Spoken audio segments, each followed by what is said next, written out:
नमस्कार, जय श्री सीताराम। आप सभी को बालाजी के आशीर्वाद चैनल में मैं सुमन यादव आप सभी का बहुत बहुत स्वागत करती हूं और उम्मीद करती हूं कि आप लोग बहुत ही अच्छे होंगे। दोस्तों, आज की इस वीडियो में आप सभी को जैसे डेली रूटीन की हम पूजा हम अपने घर में कैसे करते हैं, प्रतिदिन की जो हमारी पूजा होती है डेली रूटीन की, वो कैसे करना चाहिए और किस तरीके से करना चाहिए, किस नियम विधि से करना चाहिए जिससे कि हमें शुभ फल की और ज़्यादा प्राप्ति हो पाए।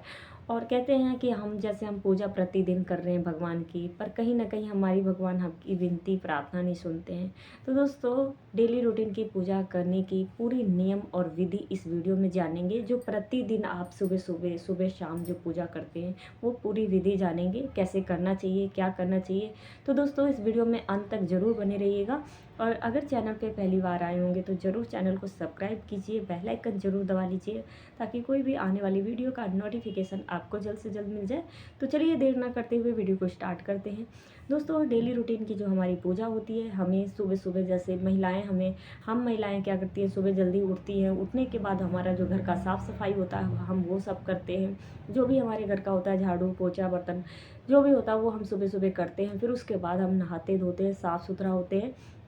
और उसके बाद हम क्या करते हैं कि हम मंदिर में आ जाते हैं। और मंदिर में आने के बाद तो फर्स्ट हमारा काम यही होता है कि हम जो मंदिर का जो भी हमारा मंदिर में जो राख गिरे होते हैं, पूजा पाठ जो हम किए होते हैं पहले से, तो उनको साफ़ करना होता है, प्लेट हटाना होता है।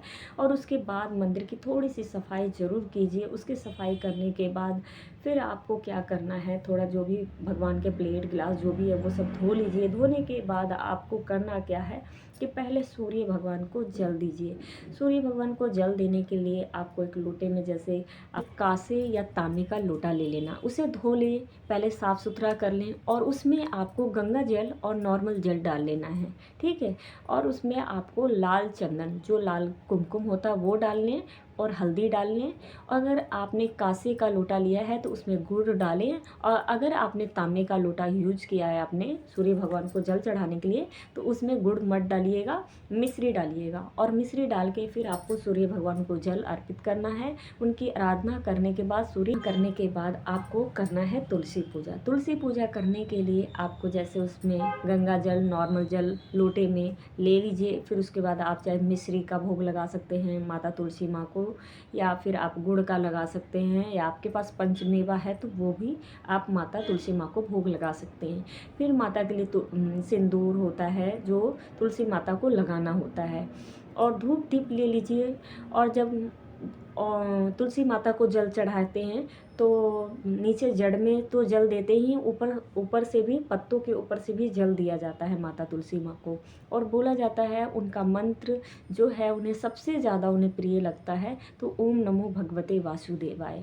ये मंत्र का जप करते हुए माता तुलसी माँ को अगर आप जल चढ़ाते हैं तो माता और भी ज़्यादा आपसे प्रसन्न होती हैं और आप पर कृपा करती हैं। दोस्तों, इस तरीके से पूजा किया जाता है। माता तुलसी माँ को पहले जल दें, फिर उन्हें सिंदूर से टीका करें और फिर जो भी आपके पास भोग है भोग लगाएं। पहले दीपक जलाएं, धूप दीप दिखाएं, फिर उन्हें भोग लगाएं।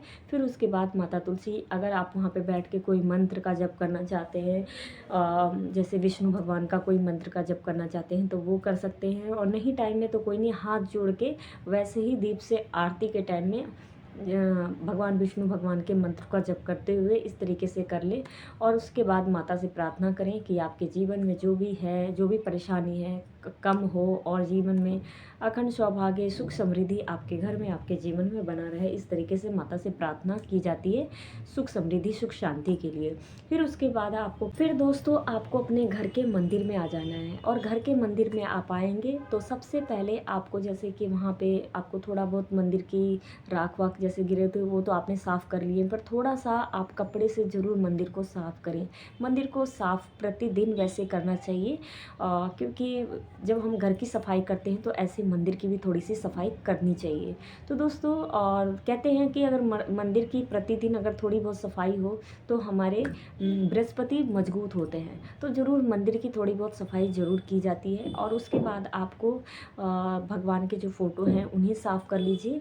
और अगर आपके पास धातु की मूर्ति है तो उन्हें नॉर्मल जल और गंगा जल मिला के उन्हें धातु की मूर्तियों को स्नान कराइए। स्नान कराने के बाद अच्छे से उन्हें स्नान कराइए, पानी डाल के एक प्लेट रख लीजिए, प्लेट में रख के और भगवान को रख के फिर स्नान कराइए। फिर उन्हें कपड़े से पोंछ के, और जो आपने कपड़ा पहले से जैसे भगवान जी पहने हुए हैं वही कपड़े को आप दोबारा पहना के उन्हें विराजित कर लीजिए।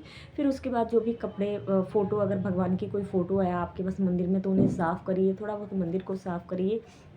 और जो भगवान, जितने भी भगवान हैं आपके पास फ़ोटो में हैं या कोई वैसे ही पत्थर की मूर्ति में है, तो उन्हें भी आप उनके नाम से प्लेट में ही रख के सभी के नाम से स्नान के एक स्नान का भाव रखते हुए उन्हें स्नान करा दीजिए। जैसे कि सभी भगवान हैं तो सभी भगवान का नाम लेके 3-3 बार जल गिरा के प्लेट में स्नान करा दीजिए भाव रखते हुए।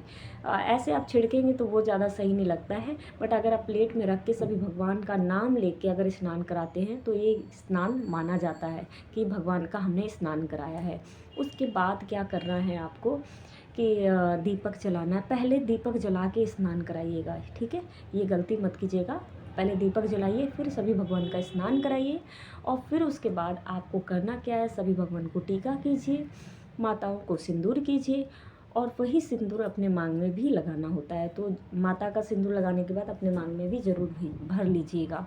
उसके बाद क्या करना है आपको, जो भी इत्र है तो इत्र लगाइए। फिर उसके बाद भगवान के आगे जो भी आप भोग लगाते हैं वो भोग रखिए। भोग लगाने के बाद भगवान को धूप दीप दिखाइए। धूप दीप दिखाने के बाद और आपको सबसे पहले क्या करना चाहिए, जैसे आप कोई भी पाठ करना चाहते हैं, जैसे आप डेली रूटीन में हनुमान चालीसा पाठ करते हैं, या फिर आप रामायण पढ़ते हैं, या सुंदरकांड करते हैं, या जो भी आप पाठ करते हैं, श्री सूक्तम का पाठ करते हैं, कनकधारा स्तोत्रम का पाठ करते हैं, कुछ भी करते हैं, तो आप पाठ करते समय में एक आसन जरूर बिछा लीजिएगा। और आसन को कभी लात से लगाया नहीं जाता है।